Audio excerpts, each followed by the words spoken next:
यह कहानी राजस्थान के एक वीरान हवेली इलाके रामगढ़ गांव की है। हवेली का इतिहास बहुत पुराना है और यह क्षेत्र कई सदियों से वीरान पड़ा है। रामगढ़ गांव की पुरानी हवेली को लोग दुल्हन की हवेली कहते थे। कोई वहां जाता नहीं था, खासकर रात के समय। कहते हैं वहां हर पूर्णिमा की रात एक सजी धजी दुल्हन दिखाई देती है जो दहलीज पर बैठकर किसी का इंतजार करती है।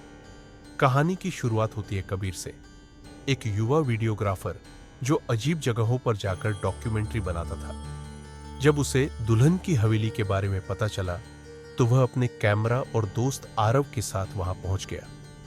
शाम ढलते ही हवेली ने अपना रंग दिखाना शुरू कर दिया। कमरे अपने आप खुल रहे थे। पुरानी शादी की तस्वीरें दीवारों से टपक रही थी। हर कोने से एक ही गीत की धुन आ रही थी, चांदनी रात है, सजनी की बारात है। तभी आरव ने देखा एक कमरा बंद था। बाहर लिखा था, दुल्हन का कमरा प्रवेश वर्जित। कबीर ने बिना सोचे दरवाजा खोल दिया। अंदर एक भारी लाल जोड़े में दुल्हन बैठी थी, सिर झुका हुआ, बाल खुले हुए। कमरे में चारों ओर मुरझाए फूल थे और फर्श पर खून के धब्बे। कबीर ने जैसे ही कैमरा ऑन किया, दुल्हन ने धीरे धीरे सिर उठाया।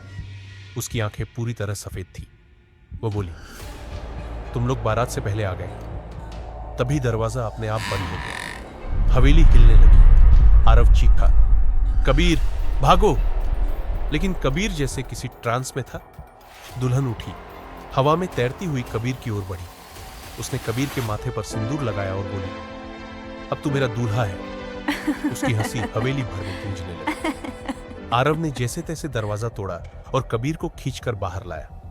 लेकिन बाहर आते ही कबीर बेहोश हो गया। जब होश आया तो कबीर की मांग में सिंदूर था और उसकी आंखों में कुछ बदल चुका था। 2 महीने बाद आरव ने देखा कि कबीर हर रात 12 बजे उसी लाल जोड़े वाली दुल्हन की तस्वीर के सामने बैठा रहता था, चुपचाप। और एक दिन कबीर गायब हो गया। हवेली की दीवार पर एक नई फोटो टंगी थी, लाल जोड़े में एक दुल्हन और उसके बगल में कबीर। कहते हैं अब उस हवेली में हर पूर्णिमा 2 परछाइयां दिखती है, एक दुल्हन की और दूसरी उसके दूल्हे की।